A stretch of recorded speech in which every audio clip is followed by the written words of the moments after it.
para unir a la población en torno a un enemigo común no era nueva en absoluto. Desde Nerón a Hitler, en la historia abundan los ejemplos de la aplicación de esta estrategia con gran éxito. La novedad introducida por los neocons era que, por primera vez en la historia, el enemigo de quien protegerse se volvía el mundo entero.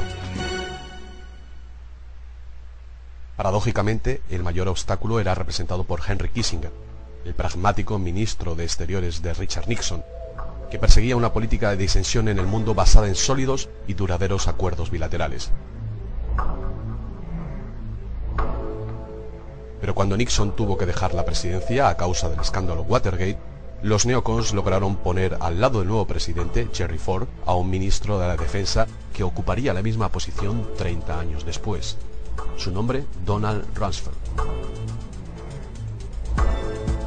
Otro neoconservador que se aprovechó de la situación fue el actual vicepresidente Dick Cheney, que desempeñó el papel de jefe de gabinete de la nueva presidencia Ford. La Casa Blanca empezaba así a volverse un territorio familiar para los hombres que perseguían el sueño de una América fuerte y compacta, sin compromisos con nadie, y que por sí sola impone al mundo sus reglas y guía a las otras naciones en la milenaria guerra del bien contra el mal. De hecho, aunque en ese momento se viviera un periodo de relativa distensión con Rusia, Rumsfeld se hacía notar por sus continuos intentos de alimentar un miedo que la misma historia, 30 años más tarde, revelaría que nunca existió. The Soviet Union has been busy. They've been busy in terms of their level of effort. They've been busy in terms of the actual weapons that they've been producing. They've been busy in terms of expanding production rates. They've been busy in terms of expanding their institutional capability to produce additional weapons at additional rates.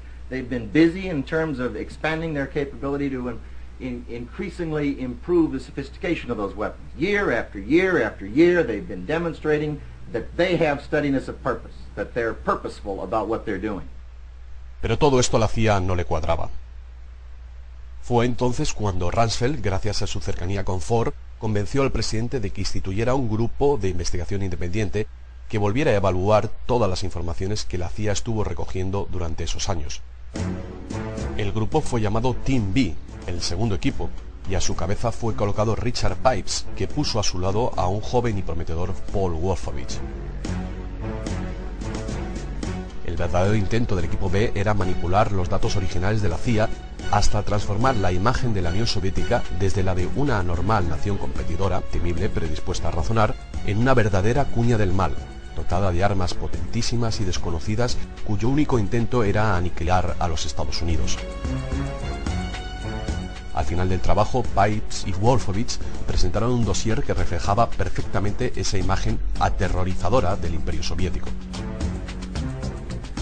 Pero era una imagen irreal, nacida de la proyección de su propio deseo por encontrar un enemigo poderoso contra el cual dirigir las preciosas energías individuales de la nación, que se iban deshaciendo debajo de un relativismo moral que ellos consideraban inaceptable.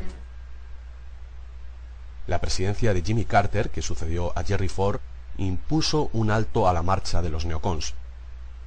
La necesidad de volver lo más pronto posible a la Casa Blanca les llevó a buscar una alianza en un territorio nunca explorado antes, el de la derecha religiosa, que constituía una reserva inmensa de votos que hasta entonces nadie había utilizado. Por tradición, los líderes de la Iglesia protestante siempre han tenido sus rebaños lejos del mundo político, que consideraban corrompido e inmoral.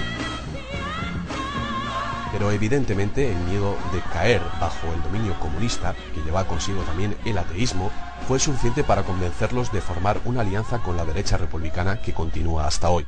Sick and tired of hearing about all of the radicals and the perverts and the liberals and the leftists and the communists coming out of the closets. It's time for God's people to come out of the closets, out of the churches, and change America. We must do it. Ronald Reagan ganó así las elecciones con una victoria arrolladora que sepultó al demócrata Jimmy Carter. En ese punto, los neocons se sintieron con el derecho de pedir algunas posiciones importantes en el nuevo gobierno de Reagan. Entre ellos, Paul Wolfowitz fue escogido jefe de las relaciones exteriores de la Casa Blanca, mientras un amigo suyo de los tiempos de Strauss, Richard Perle, tomó el puesto de viceministro de la Defensa. Pero el gran enemigo que estaban buscando se iba deshaciendo debajo del peso de las luchas internas y de la corrupción. La última vez que los soviéticos intentaron extender su área de dominio fue con la invasión de Afganistán en 1980.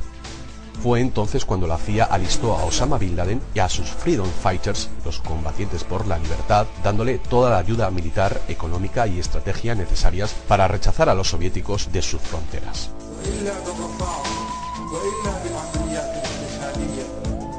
Con la salida de los rusos de Kabul, comienza para la Unión Soviética la cuenta atrás, que le llevaría de en poco tiempo a la fatídica caída del muro de Berlín. Frente al evidente destrozo del gran enemigo de papel, los neocons empezaron a acariciar la tentación de extender su control militar y estratégico al mundo entero. We want to change some deeply entrenched notions about the proper role of American power in the world. Pero controlar el mundo desde hace más de un siglo quiere decir controlar los recursos energéticos. Y esto a su vez quiere decir controlar los pozos de Oriente Medio. Esto no es una novedad de los últimos años. The British checkmated Hitler in Syria when they moved in before the Nazis could take over, thus cutting off a potential source of oil for the German panzer divisions.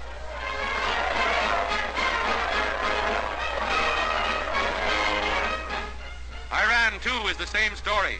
The British, with this coup, control almost all of the Middle East oil supply. This is the oil that Hitler badly needed, but lost. And with Russia in the way, he can't win the Caucasian oil fields.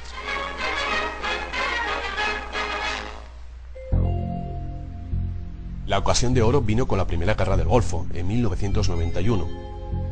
Pero en el momento crucial, con el ejército iraquí ya derrotado, el presidente Bush prefirió detenerse y dejar a un Saddam Hussein muy redimensionado al mando del país. Las ambiciones de control global de los neocons tenían así que detenerse otra vez, volviéndose la pesadilla de una espera sin fin con la inesperada victoria de un desconocido Bill Clinton en las elecciones de 1992. Mientras tanto, Rusia iba recuperando su poderío y los neocons veían alejarse cada año más su preciosa oportunidad para extender su dominio al mundo entero.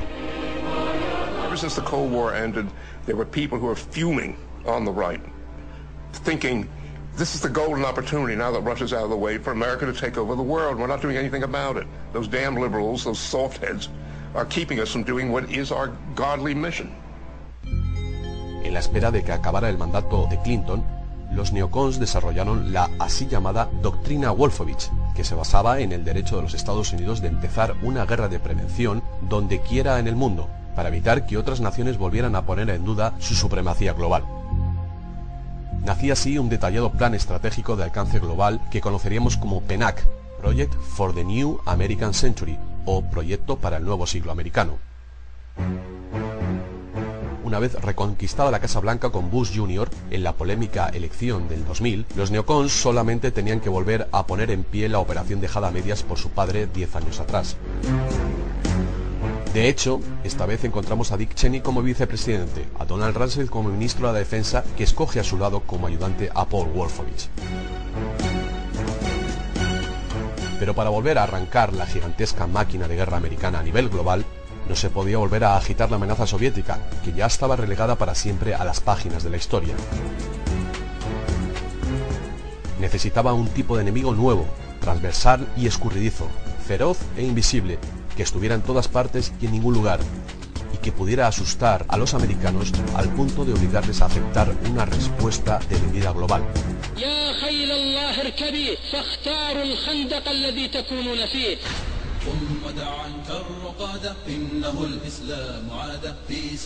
Con unos pequeños retoques, Al-Qaeda, que era la base de datos donde la CIA guardaba los nombres de los guerrilleros que había mandado a luchar al lado de Bin Laden, se transformaba en una poderosa organización terrorista internacional. A su vez, Bin Laden veía cómo se le atribuían los atentados a las embajadas americanas de Kenia y Tanzania, y el atentado al barco americano Cole otra vez sin haberlo reivindicado. La sospecha de que alguien entre el FBI y la CIA estuviera construyendo una figura artificial para usarla mediante actos terroristas bajo falsa bandera parece confirmada por los conflictos internos que alcanzaron hasta el nivel de la presidencia. After the cold, I had battle plans drawn to go into Afghanistan, overthrow the Taliban, and launch a full-scale attack search for bin Laden. But we needed basing rights in Uzbekistan, which we got after 9/11. The CIA and the FBI refused to certify that bin Laden was responsible while I was there. No one knew Al-Qaeda existed then. Pero ya los medios occidentales habían decidido. Era Bin Laden el origen de todos los males, y en ese punto de él podíamos esperarnos todo. En la tarde del 10 de septiembre del 2001, se puso en la mesa de Bush un detallado plan de guerra para atacar Afganistán, con una fuerte ayuda a la Alianza del Norte, que desde hacía tiempo luchaba para quitar a los talibanes el poder en Afganistán. Faltaba solo un detonador para poner en marcha la operación que hubiera finalmente llevado a América al control estratégico de los recursos mundiales, y los neocons a la realización de su viejo proyecto. Hagamos ahora un breve paso atrás y leamos unos pasajes de las conclusiones del documento del PENAC, que fue publicado en septiembre del 2000. En el capítulo titulado La creación de una futura fuerza dominante, leemos frases como: en este momento, los Estados Unidos no tienen rival en el mundo. Nuestro plan debe intentar prolongar lo más posible en el futuro esta posición de ventaja. Los Estados Unidos tienen que mantener un ejército que pueda ser desplegado rápidamente para ganar más guerras a gran escala al mismo tiempo. Tenemos que reposicionar nuestras fuerzas para adaptarlas a las realidades estratégicas del siglo XXI, colocando en bases permanentes las tropas en el sureste de Europa y en Medio Oriente. El presupuesto anual del ejército tiene que ascender hasta el nivel de 90 o 95.000 millones de dólares al año. Los aviones especiales como el J-Stars son muy pocos para las modernas exigencias operativas. El ejército tiene que acelerar sus planes para adquirir vehículos armados de tamaño medio. Esta transformación del ejército es considerada un objetivo tan urgente como el de prepararse para el escenario de la guerra moderna. Este proceso de transformación, aunque llevara a un cambio revolucionario, está destinado a durar mucho tiempo, a menos que intervenga un evento catastrófico y catalizador, como un nuevo Pearl Harbor. Jap planes without warning bring war to America. Our great Pacific outpost in the Hawaiian Islands is ruthlessly bombed as Japan's perfidious declaration of war. Death and destruction unleashed on a nation at peace. On that fateful Sunday morning when this country was extending a friendly hand of conciliation and peace. The treacherous attacks brought death to almost 3,000 American soldiers, sailors, and civilians. Our loss in warships and planes was high, but overnight this nation was united in an all-out determination to avenge the hideous assault on American lives and property. Our battle cry is, remember Pearl Harbor. Dense black smoke billowed to the sky as the massive control tower began to keel over. The Arizona's courageous crew stuck to its guns until the very end. Here was displayed heroism that will live forever in the glorious annals and traditions of the American Navy.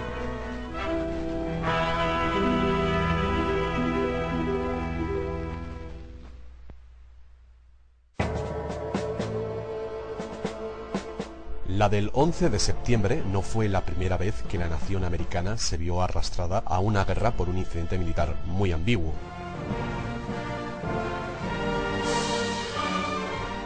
La Constitución americana no permite a los Estados Unidos empezar una guerra de agresión y reserva al Parlamento el poder de declarar la guerra a otra nación en caso de que se vuelva necesario defenderse. Por este motivo, cada vez que un presidente americano ha querido tomar parte en una guerra o empezar una nueva, tuvo que esperar a un incidente militar, creado o provocado, para justificar de alguna manera la intervención armada frente al Parlamento y la población. En 1898, los Estados Unidos hicieron la guerra a España para quitarle el dominio de Cuba, que era necesario para el control del Golfo de México. El pretexto de guerra procedió del hundimiento del barco militar Maine, que estaba anclado en el puerto de La Habana. Los americanos inmediatamente culparon a los españoles, aunque ellos se declararon